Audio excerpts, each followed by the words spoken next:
আসসালামু আলাইকুম প্রিয় বন্ধুরা, ইসলামিক মিডিয়ার এক নতুন ভিডিওতে আপনাদেরকে স্বাগতম। আশা করি ভিডিওটি আপনাদেরকে ভালো লাগবে।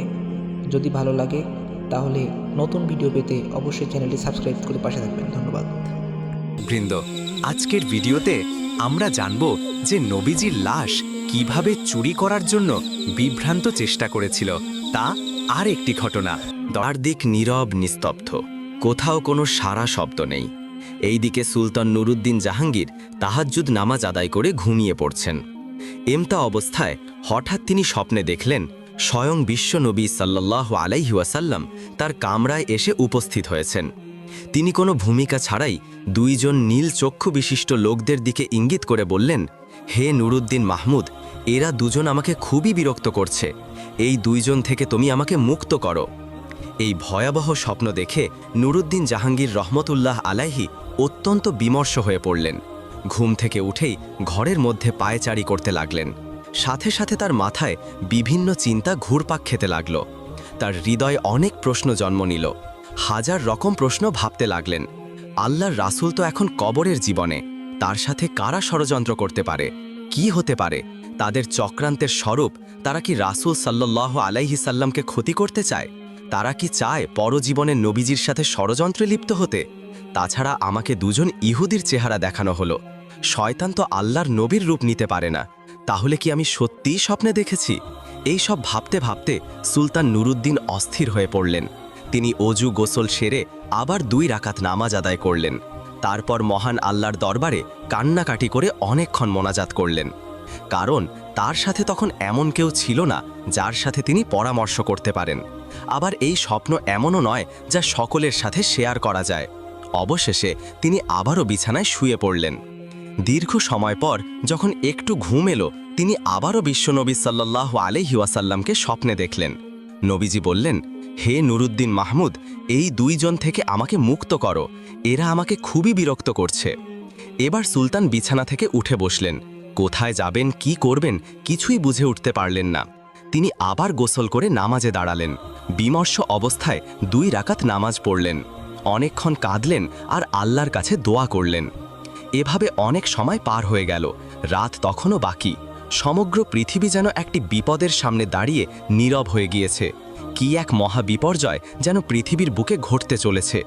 চতুর্দিকে যেন বিপদের ঘটনাটা ছড়িয়ে পড়েছে। সুলতান মুখ তুলে আকাশের দিকে তাকালেন। মনে হলো স্বপ্ন দেখা ওই দুইজন লোক যেন তাকে ধরতে আসছে।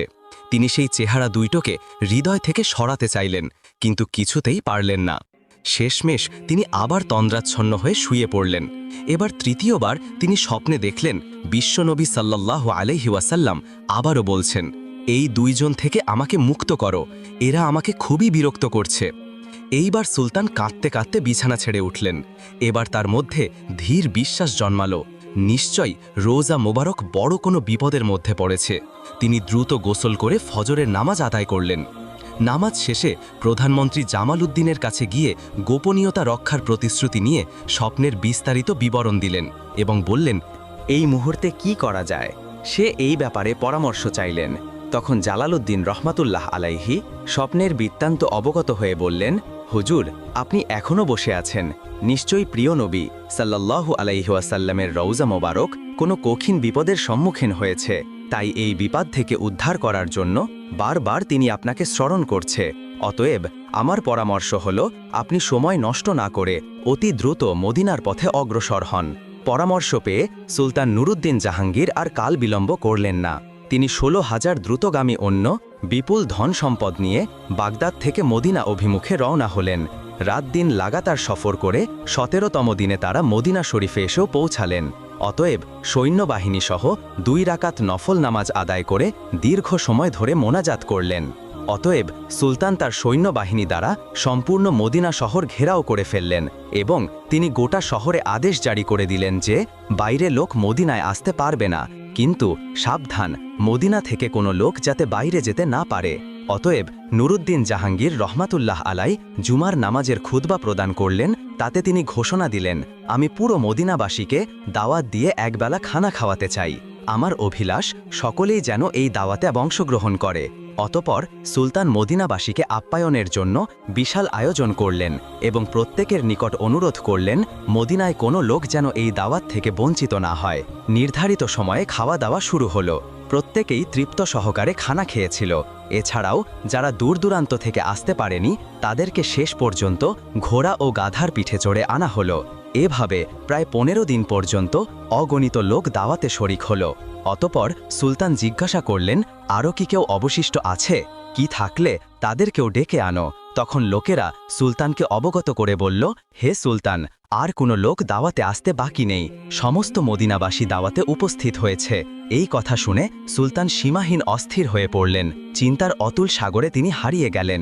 তিনি ভাবলেন, যদি আর কোনো লোক দাওয়াতে শরিক হতে বাকি না থাকে তাহলে সেই অভিশপ্ত 2 জন লোক কোথায় গেল?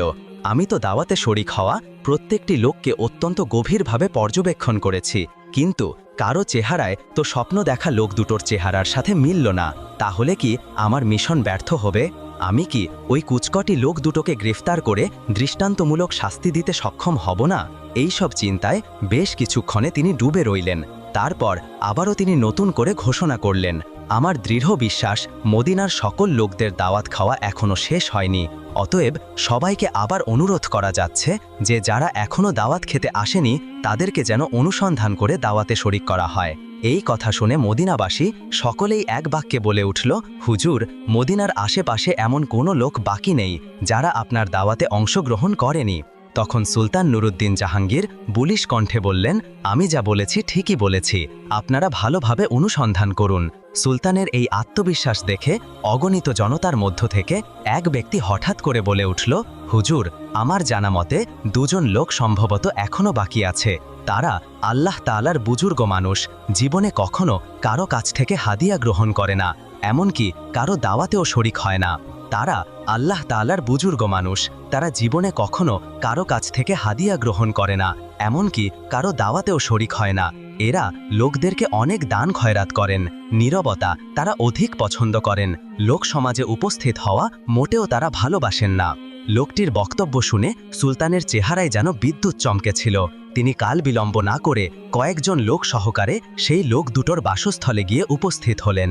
তিনি সেখানে দেখলেন, এই তো সেই 2 জন লোক যাদেরকে স্বপ্নে দেখানো হয়েছিল।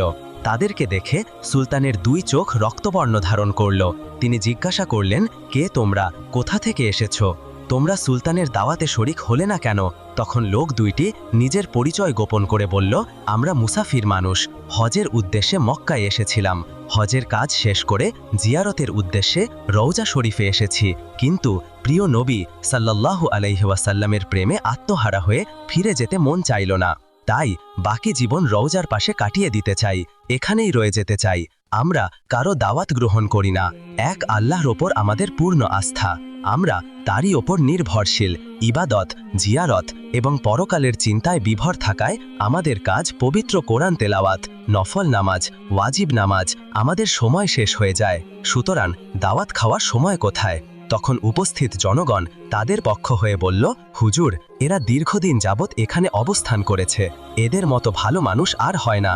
সব সময় দরিদ্র, এতিম এবং অসহায় মানুষের প্রচুর পরিমাণে সাহায্য করে। তাদের দানের ওপর বড় অসংখ্য লোকের জীবিকা নির্ভর করে। সুলতান নুরুদ্দিন জাহাঙ্গীর লোকদের কথা শুনে লোক দুটোর প্রতি পুনরায় গভীর দৃষ্টিতে তাকালেন।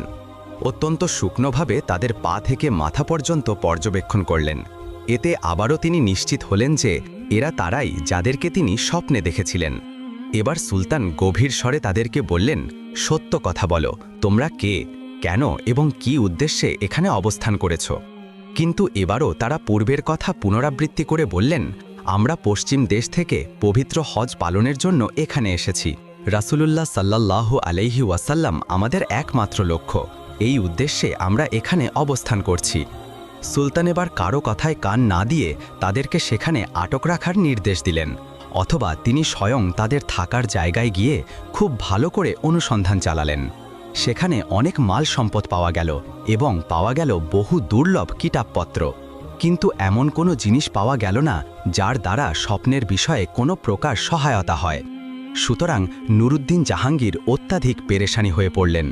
রহস্য উদ্ঘাটন করতে না পারায় তিনি সীমাহীন চিন্তিত হয়ে পড়লেন। অতএব মদিনার বহু লোকজন এসে তাদের জন্য সুপারিশ করে বলল, হুজুর, এরা নেককার লোক, এরা নেককার বুজুর্গ লোক। দিনের বেলায় তারা রোজা রাখে, রাতের অধিকাংশ সময় ইবাদত বন্দেগীতে কাটিয়ে দেন, 5 ওয়াক্ত নামাজ আদায় করে। তারা রোজা শরীফের নিকটে থাকে। তারা প্রতিদিন নিয়ম করে জান্নাতুল বাকে জিয়ারত করেন এবং প্রতি শনিবার মসজিদুল কুবায় ভ্রমণ করেন। কেউ কিছু চাইলে তাদেরকে খালি হাতে ফিরিয়ে দেন না। সুলতান তাদের অবস্থা শুনে সীমাহীন আশ্চর্য বোধ করলেন, তথাপিও তিনি হাল ছাড়লেন না। তার কক্ষে অনুসন্ধানীরা খুঁজে যাচ্ছিলেন, ঘরের প্রতিটি বস্তুকে গভীরভাবে পর্যবেক্ষণ করছিলেন, কিন্তু সন্দেহ করার মতো কিছুই তিনি খুঁজে পাচ্ছিলেন না। অতএব নুরুদ্দিন জাহাঙ্গীর এক পর্যায়ে সঙ্গীদের বললেন, আচ্ছা, তাদের নামাজের মুসল্লাটি একটু ওঠাও।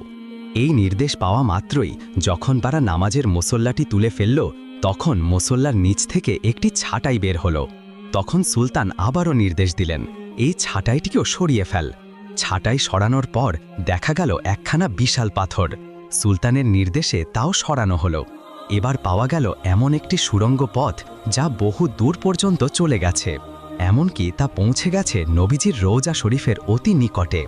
এই দৃশ্য দেখা মাত্রই নুরুদ্দিন জাহাঙ্গীর যখন অস্থির হয়ে গর্জন করে সেই লোক দুইটিকে বললেন, তোমরা স্পষ্ট ভাষায় সত্যি কথাটা খুলে বলো নাই, নাইলে এখনই তোমাদেরকে যন্ত্রণাদায়ক শাস্তির সম্মুখীন করা হবে। বলো তোমরা কে, তোমাদের আসল পরিচয় কি, কারা এবং কি উদ্দেশ্যে তোমাদেরকে এখানে পাঠিয়েছে। সুলতানের গর্জনে তারা ঘাবড়ে গেল। কঠিন বিপদ সামনে দেখে তারা আসল পরিচয় প্রকাশ করে বলল, আমরা 2 জন ইহুদি। দীর্ঘদিন যাবৎ মুসলিম শহরে ইহুদিরা সুদক্ষ কর্মী দ্বারা প্রশিক্ষণ দিয়ে প্রচুর অর্থ সহকারে এখানে পাঠিয়েছে। আমাদেরকে পাঠানো হয়েছে যে আমরা যেন কোনো উপায়ে মুহাম্মদ সাল্লাল্লাহু আলাইহি ওয়াসাল্লামের শরীর বের করে ইউরোপিয়ান ইহুদির হাতে হস্তান্তর করি। এই দ্রুহ কাজে সফল হলে তারা আমাদেরকে আরও ধনসম্পদ দিবে বলে প্রতিশ্রুতি দিয়েছে। তখন সুলতান নুরুদ্দিন জাহাঙ্গীর রহমাতুল্লাহ আলাইহি বললেন, তোমরা তোমাদের পরিকল্পনা বাস্তবায়নের জন্য কি পদ্ধতি অবলম্বন করেছিলে, কিভাবে তোমরা কাজ করতে? তখন তারা বলল, আমাদের নিয়মিত কাজ ছিল রাত গভীর হলে অল্প পরিমাণ সুড়ঙ্গ খনন করা এবং সাথে সাথে এই মাটিগুলো চামড়ার মশকে ভর্তি করে অতি গোপনে মদিনার বাহিরে নিয়ে ফেলে আসা। আজ দীর্ঘ 3 বছর যাবৎ এই মহাপরিকল্পনা বাস্তবায়নের কাজে আমরা অনবরত ব্যস্ত আছি। যেই সময় আমরা রোজা মোবারকের নিকটে পৌঁছে গেলাম এবং সিদ্ধান্ত গ্রহণ করলাম যে 1 সপ্তাহের মধ্যে বিশ্বনবীর লাশ বের করে নিয়ে যাব, ঠিক সেই সময় আমাদের মনে হলো আকাশ যেন ভেঙে টুকরো টুকরো হয়ে যাচ্ছে, জমিন যেন প্রচণ্ড ভূমিকম্পে থরথর করে কাঁপছে। সমগ্র পৃথিবীর জোয়ারে মহাপ্রণয়ন সংগঠিত হচ্ছে। এতটাই শোচনীয় রূপ ধারণ করল যে মনে হলো সুড়ঙ্গের ভিতরে যেন আমাদের মৃত্যু হয়ে যায়। এই অবস্থা দেখে আমরা ভয়ে কাজ বন্ধ করে রেখেছি। তাদের বক্তব্যে সুলতানের নিকট সব কিছু পরিষ্কার হয়ে গেল, তাই তিনি লোক দুটোকে নজিরবিহীন শাস্তি দেওয়ার ব্যবস্থা গ্রহণ করলেন, যাতে ভবিষ্যতে কেউ আর এমন দুঃসাহস দেখাতে না পারে। তিনি মসজিদ থেকে অর্ধ মাইল দূরে একটি বিশাল ময়দানে উচ্চ একটি কাঠের মঞ্চ তৈরি করলেন। সাথে সাথে সংবাদ পাঠিয়ে মদিনা এবং মদিনার আশেপাশের লোকদেরকে উক্ত ময়দানে হাজির হওয়ার নির্দেশ প্রদান করলেন। অতঃপর নির্ধারিত সময়ে লক্ষ লক্ষ মানুষ উক্ত মাঠে সমবেত হল। অপরাধী লোক দুটোকে লোহার শিকল আবদ্ধ করে মঞ্চের ওপর বসালেন। অতঃপর বিশাল জনসমুদ্রের মাঝে তাদের হীন চক্রান্ত এবং বিনা তৎপরতার কথা উল্লেখ করলেন। সুলতান নুরুদ্দিন জাহাঙ্গীরের বক্তব্য শুনে লোকজন বিস্মিত হতবাক হয়ে গেল। তারা এই ঘৃণিত ষড়যন্ত্রের দৃষ্টান্তমূলক শাস্তি দাবি করল। তখন সুলতান বললেন, হ্যাঁ, এদের শাস্তি দৃষ্টান্তমূলক হবে। অতঃপর তিনি তাদেরকে বিপুল পরিমাণ লাকড়ি সংগ্রহের নির্দেশ দিলেন। তারপর লক্ষ জনতার সামনে সেই ইহুদি দুইটাকে মঞ্চের নিম্নভাগে আগুন লাগিয়ে পুড়িয়ে ভয়ঙ্করভাবে মৃত্যু দিলেন। কোনো কোনো বর্ণনায় পাওয়া যায় সেই আগুন নাকি দীর্ঘ 11 দিন পর্যন্ত জ্বলেছিল। অথবা সুলতান নুরুদ্দিন জাহাঙ্গীর বিপুল পরিমাণ অর্থ ব্যয় করে 1000 মণ সীসা গলিয়ে রওজা শরীফের চতুর্পাশে মজবুত প্রাচীর নির্মাণ করে দিলেন, যেন ভবিষ্যতে আর কেউ প্রিয় নবী সাল্লাল্লাহু আলাইহি ওয়াসাল্লামের কবর পর্যন্ত পৌঁছাতে সক্ষম না হয়। অতপর তিনি আল্লাহ তাআলার শুকরিয়া আদায় করলেন এবং তাকে যে এত বড় খেদমতের জন্য কবুল করা হলো সেজন্য আনন্দে অশ্রু বিসর্জন করলেন।